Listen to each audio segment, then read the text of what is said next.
Kan serangan balasan ke pangkalan AS di wilayah Teluk. Lalu apa makna serangan ini dan bagaimana ini memengaruhi negosiasi antara AS dan Iran? Kita bahas bersama pengamat hubungan internasional Universitas Parahyangan Kisino Bawono dan peneliti Asia Middle East Center Pizarro Gozali. Selamat malam Mas Kisino, Mas Pizarro. Selamat malam Mas Radhi, sehat selalu. Baik, saya ke Mas Kisino dulu. Mas Kisino, dari serangan ini pesan atau sinyal apa kira-kira yang ingin disampaikan Iran kepada Kuwait dan sekutu Amerika Serikat di Timur Tengah?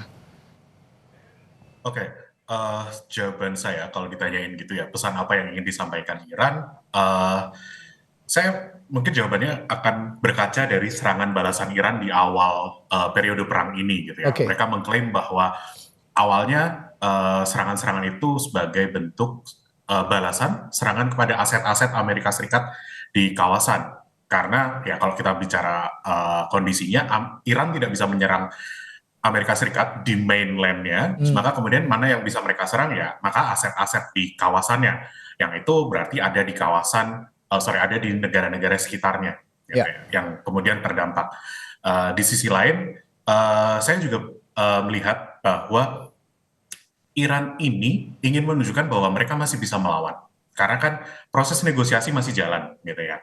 Dan saya percayanya gini, ketika dalam proses negosiasi Anda menunjukkan desperation, ada menunjukkan keputusasaan atau kelemahan, kemungkinan Anda untuk kemudian didikte dalam proses negosiasi itu jadi lebih tinggi. Nah, Iran ingin menunjukkan bahwa kita masih bisa balas kok, kita belum sedesperate itu sehingga kita tidak ingin mencegah untuk mereka didikte dalam proses negosiasi ini. Paling tidak itu di muka publiknya. Lalu yang kemungkinan terakhir pesannya adalah basically menawari atau memberikan ancaman kepada negara-negara di kawasan bahwa ya janganlah lagi menjadi perpanjangan tangan dari Amerika Serikat. Karena ya mau tidak mau aset mereka yang aset AS di kawasan yaitu yang digunakan oleh AS untuk menyerang ke Iran. Saya rasa jawabannya begitu. Oke, baik. Tapi begini, saya ke Pak Mas Pizarro. Dibandingkan dengan awal-awal serangan, Mas Pizarro, Anda melihat bagaimana pertahanan negara-negara Teluk sekarang? Apakah memang jadi lebih rapuh sekarang ini? Iya, sebenarnya Mas Radhi ya, ini serangan yang dilakukan oleh Iran, sebenarnya ini juga nggak lepas dari grand design situasi di wilayah Libanon pada hari ini ya, di mana ini yang terbaru bahkan Netanyahu mengancam meminta izin kepada Donald Trump untuk mengebom Beirut ya, sebagai alasan untuk menumpas Hizbullah. Jadi serangan yang dilakukan Iran kepada wilayah Kuwait sebagai basis pangkalan Amerika Serikat, saya kira itu juga termasuk dari grand besar tersebut. Karena antara Iran melihat antara Amerika Serikat dan Israel itu satu koin yang sama, itu tidak bisa terpisahkan. Dan ini kan pelanggaran gencatan senjata seperti itu. Makanya kemudian mereka melakukan serangan kepada Kuwait dan memang situasi negara-negara Timur Tengah hari ini memang rapuh ya. Makanya kan satu persatu udah mulai nggak mau tuh dijadikan tempatnya sebagai basis serangan. Saudi, Prince Sultan seperti itu, kemudian Qatar itu juga sama. Hingga kemudian akhirnya serangan itu mengarah ke Kuwait karena Iran menilai bahwa Kuwait basisnya Air Salam itu masih menjadi basis serangan dilakukan Amerika Serikat kepada Iran. Oke. Saya kembali ke proses negosiasi yang tadi disinggung juga, sempat disinggung oleh Mas Kisino. Ini dampak terhadap negosiasi AS Iran. Bagaimana kira-kira serangan ini mempengaruhi proses negosiasi saat ini antara Amerika Serikat dan juga Iran, termasuk pembahasan perpanjangan ceasefire 60 hari ya, pembukaan Strait of Hormuz dan juga isu-isu soal nuklir, soal uranium dan sebagainya. Apakah ini akan memperlambat atau malah mempercepat kesepakatan, Mas Kisino? Oke. Terkait apakah mempercepat atau memperlambat, ini hanya Tuhan yang tahu, atau at least di balik layar gitu ya. Karena saya pikir pihak Iran maupun Amerika Serikat, atau bahkan juga dalam hal ini Israel, mereka tidak menunjukkan kelemahannya di publik mereka masing-masing, atau bahkan paling tidak ke umum gitu ya. Karena mereka butuh menjaga image, sehingga mungkin itu akan hanya terekspos di backroom deals. Maka kemudian apa yang terjadi ke depannya, entah diperlambat atau dipercepat gitu ya, tapi yang jelas proses perundingan ini jadi fragile. Secara umum kondisinya akan tetap rapuh.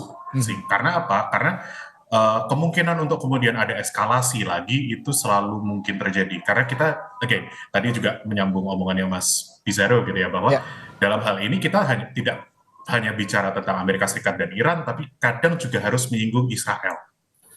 Karena ya harus diungkapkan lagi bahwa ada kekuatan lobby dari Israel untuk kemudian mempengaruhi keputusan yang diambil di Gedung Putih, yang mana entah itu untuk berperang atau tidak berperang. Dan dalam hal ini saya melihat ini masih fragile. Walaupun juga ada kabar gembira gitu ya, bahwa menurut Al Jazeera, Menlu Arakci dari Iran itu menyatakan bahwa proses negosiasi masih jalan kok, walaupun ada hostilities, walaupun kondisinya tidak ideal. Walaupun di sisi lain juga ada klaim yang agak negatif dari Fox News. Mereka mengklaim satu media namanya Iran International. Ini saya juga masih ragu bisa dipercaya atau tidak karena ini juga Fox News gitu ya. Presiden Iran Masoud Pezeshkian itu katanya mengajukan surat pengunduran diri. Nah ini masih harus ditunggu apakah benar terjadi atau enggak. Karena kalau memang benar dia mengundurkan diri, artinya ada goncangan di politik domestik Iran. Dan kalau itu disetujui oleh Mujtaba Khamenei, nah nanti kita juga harus melihat bahwa ke depannya yang menggantikan beliau itu orang yang lebih keras atau orang yang lebih lunak. Karena nanti pasti akan mempengaruhi proses perundingannya. Oke. Iya, tadi kan oleh Mas Pizarro diakui ya bahwa sistem pertahanan ataupun pertahanan negara-negara Teluk ini vulnerable, rentan gitu. Nah, bagaimana yang ini saya tanyakan sekarang, bagaimana ini mengaruhi persepsi kekuatan Iran di mata aktor-aktor regional seperti yang Anda sebutkan tadi, Saudi Arabia, Uni Emirat Arab, atau bahkan Israel sendiri yang masuk juga masuk kategori negara Timur Tengah. Apakah ini memperkuat atau justru melemahkan posisi Iran? Iya, kalau kita lihat Iran tampaknya dia sudah tidak lagi punya banyak pilihan selain melakukan perang. Karena jangan lupa Mas Radit, tekanan hawkish ya, kelompok-kelompok garis keras di Iran itu bahkan sebenarnya itu menolak negosiasi. Karena mereka punya trauma berkali-kali negosiasi, berkali-kali diplomasi, itu kemudian teruntuh dan bahkan dikhianati sepihak oleh Amerika Serikat. Saya kira kemudian itu yang membuat Iran kemudian meningkatkan kapasitas militernya untuk bertarung secara panjang. Dan problematikanya ialah ketika negosiasi ini berlangsung antara Iran dengan Amerika Serikat, ingat Mas Radit, itu tidak hanya bicara tentang Trump. Kalau Trump seringkali mengulang, repetisi mengatakan saya membutuhkan kemenangan untuk dijual di publik Amerika Serikat, itu publik Amerika Serikat itu bisa 3 layar tuh Mas Radi. Pertama, Partai Konservatif Republik yang selama ini sangat keras kepada Iran dan tidak mau ada diplomasi yang menguntungkan Iran. Kedua, donor-donornya Donald Trump seperti IPAC ya, kelompok-kelompok lobby pro-Zionis yang selama ini sudah berinvestasi bagi kemenangan Donald Trump, sudah berinvestasi bagi kemenangan Republik, dan dia butuh konsesi di mana kemudian Iran itu benar-benar dilumpuhkan. Dan ketika sekutunya Amerika Serikat itu Netanyahu gitu. Ini juga menjadi hal yang bermasalah gitu. Karena serangan yang dilakukan sekarang Netanyahu kepada Lebanon itu jelas-jelas upaya mensabotase agar tidak terjadi kesepakatan Amerika Serikat dengan Iran. Ingat, bagi Iran kesepakatan antara Iran dengan Amerika Serikat itu include Lebanon, itu include Hizbullah. Ketika kemudian serangan yang dilakukan antara Israel kepada Hizbullah dilakukan bombardir, maka kemudian itulah yang dilakukan Iran juga untuk melakukan serangan balasan kepada Amerika Serikat. Oke. Kembali ke serangan yang menargetkan pangkalan militer AS di Kuwait. Mas Kisino, Iran kan mengklaim serangannya menargetkan pangkalan militer AS di Kuwait ya. Tapi alih-alih ini serangan yang memberikan dampak yang vulnerable terhadap negara-negara Timur Tengah termasuk juga Kuwait. Kuwait ini menyebut Iran melanggar kedaulatan katanya begitu. Nah, akankah ini pihak yang terlibat dalam perang ini justru akan semakin meluas, tidak hanya AS dan Israel saja, tapi meluas ke negara-negara lain di Timur Tengah? Oke. Apakah ini akan meluas ke negara-negara lain gitu ya? Jawaban saya sementara itu masih kecil karena saya berasumsi bahwa negara-negara di kiri kanan dari Iran ini cukup rasional. Mereka punya perhitungan bahwa kalau mereka ikut perang kali ini melawan Iran bersama Israel, bersama Amerika Serikat, nanti cost and benefit-nya kayak apa? Biaya dan keuntungannya kayak apa? Saya melihat bahwa sekarang kondisinya ini masih sangat costly, tapi tanpa benefit yang jelas. Perang ini nggak tahu sampai kapan akan selesainya. Ini bisa jadi kayak Irak 2.0 gitu ya. Dan kalau kita join di sana, itu kemudian kayak ya kapan kelarnya itu, dan kemudian devastation, kerusakan apa yang akan terjadi. Dan kalaupun menang, itu kemudian benefitnya apa? Itu yang masih tidak jelas. Akibatnya ya, saya berpikir bahwa mereka tidak akan ikut berperang at least secara terbuka tanpa ada justifikasi, tanpa ada pembenaran yang tidak bisa disangkal lagi gitu ya. Dan sementara walaupun ada serangan-serangan dari Iran, saya rasa ini masih sekedar simbolis. Walaupun kemarin tengah bulan lalu gitu ya, Reuters itu bilang bahwa Saudi Arabia dan Uni Emirat Arab itu melakukan serangan kepada Iran, walaupun itu secara rahasia, tidak banyak media yang mengungkapkan, tidak banyak pembahasannya di publik, tapi itu juga dibilang sebagai simbolis, karena setelah itu mereka juga melakukan deeskalasi. Mereka hanya menunjukkan bahwa kita bisa nyerang balik loh, tapi tidak kemudian cukup besar sehingga Iran harus membalas lebih besar lagi. Oke, kalau gitu saya balik POV-nya, melihat atau mengingat tadi negara-negara di Teluk seperti yang Mas Pizarro jelaskan agak sudah vulnerable juga gitu.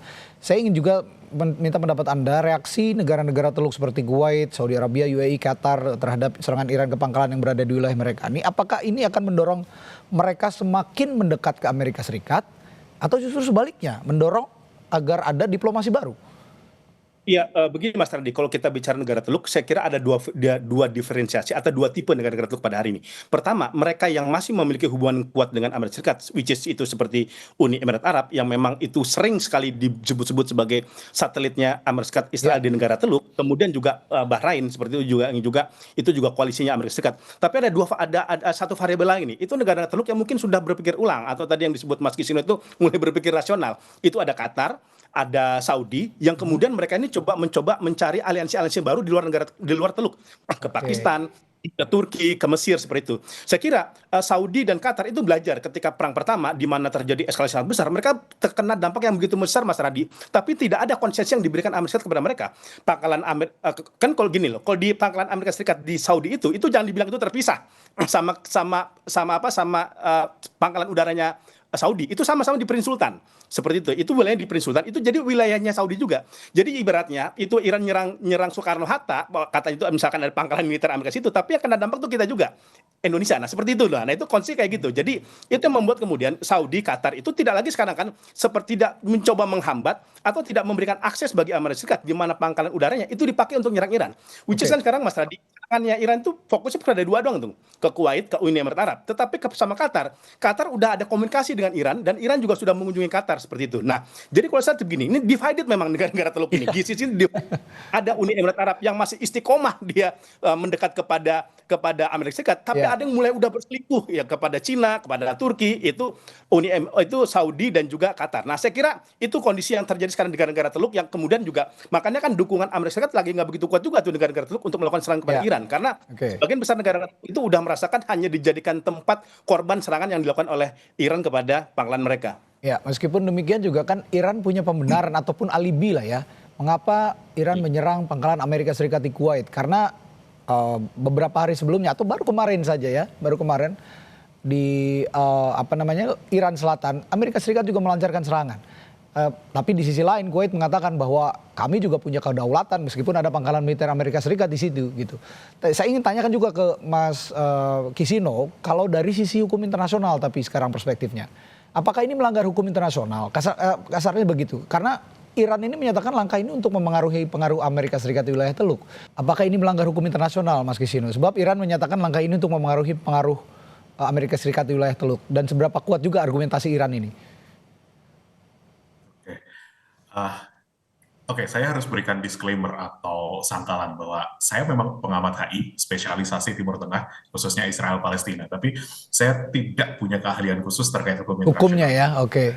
Ya, jadi walaupun jawaban saya kemudian untuk pertanyaan itu, ini jelas melanggar hukum internasional. Dalam hukum internasional dan norma internasional, serangan antar negara itu tidak diperbolehkan. Niatnya kenapa ada hukum, kenapa ada organisasi internasional adalah kalaupun ada konflik, kalaupun ada perselisihan, diselesaikan dengan proses negosiasi. Nah, cuma kan dalam hubungan internasional dan politik internasional kita kenal bahwa perang adalah perpanjangan dari proses diplomasi. Gitu kan. Jadi ya to an extent itu realita yang terjadi, bahwa ada perang, ada serangan, walaupun hukum berkata tidak. Karena kalau bedanya dalam konteks hukum internasional gitu ya, dengan hukum nasional atau domestik di sebuah negara. Kalau ada pelanggaran di hukum domestik, orang cuma tinggal bisa telepon ke aparatur seperti polisi, lalu kemudian ada proses hukum selesai gitu ya. Tapi kalau dalam hukum internasional, politik internasional, tidak ada yang kemudian kita bisa telepon bahwa halo ada pelanggaran, lalu kemudian ada negara, ada organisasi internasional yang kemudian menghukum pelanggar ini, kan tidak ada gitu. Jadi tidak semudah itu konteksnya. Lalu kemudian kalau seberapa kuat argumen Iran, ya saya rasa ini kemudian jawabannya adalah seberapa besar kita percaya dengan narasi-narasi yang diberikan oleh Iran. Kalau kita percaya dengan narasi mereka, sehingga ya uh, serangan mereka itu justified, bisa dibenarkan walaupun melanggar hukum internasional, ya maka kita bisa bilang itu kuat. Nah, cuma secara pribadi saya melihat bahwa ya dalam rangka politik ini hukum kadang harus dilanggar dan ya itu Ya, realita ya, yang mereka ya. percaya Oke. gitu.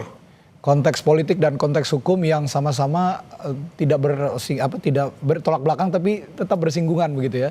Yang tampak pada konteks serangan Iran di Kuwait ini. Tapi bicara soal serangan, Mas Bizarro, ada satu cerita yang menarik yang tersisa. Iran menempelkan foto Donald Trump di rudalnya dan menuliskan sampai prajurit Amerika Serikat terakhir meninggalkan kawasan. Nah, apakah ini sinyal Iran akan lebih agresif pada serangan-serangan ke depannya atau bagaimana? Iya, pertama jangan lupa Mas Radi bahwa polugri Iran setelah era revolusi 1979 emang itu bahkan menyebut Amerika itu setan besar seperti itu. Jadi ya memang Trump itu dianggap keturunan setan mungkin sama Ya, Iran ya, hingga kemudian memang perlu narasi-narasi simbolis karena masyarakat Iran itu sebagian itu ideologis, Mas Radi ya. ya, Maka dengan menempel kata-kata seperti itu jadi penyemangat bagi warga Iran untuk mempersiapkan terjadi eskalasi besar. Kan bahkan beberapa di media televisinya Iran itu sampai simulasi kokak senjata aja dilakukan. ya. Kita nggak pernah lihat itu di negara-negara lain, tapi itu di Iran itu terjadi. Dan memang kalau kita lihat salah satu tuntutan negosiasi di Iran itu kan memang ialah tidak ada lagi boleh Amerika Serikat memiliki kekuatan di Timur Tengah atau melakukan serangan kepada Iran. Jadi menurut saya itu pesan memang penegasan ketika di dalam diplomasi itu garis merah bahwa Amerika Serikat tidak boleh lagi menganggap Iran sepele, tidak boleh lagi secara sepongah melakukan serangan kepada Iran dan lain sebagainya, dan mereka siap melakukan pertempuran secara panjang. Saya kira dari narasi-narasi, dan ini kan bukan hal yang baru Mas Ardi, kalau kita Ya, lihat betul. polugrinya Iran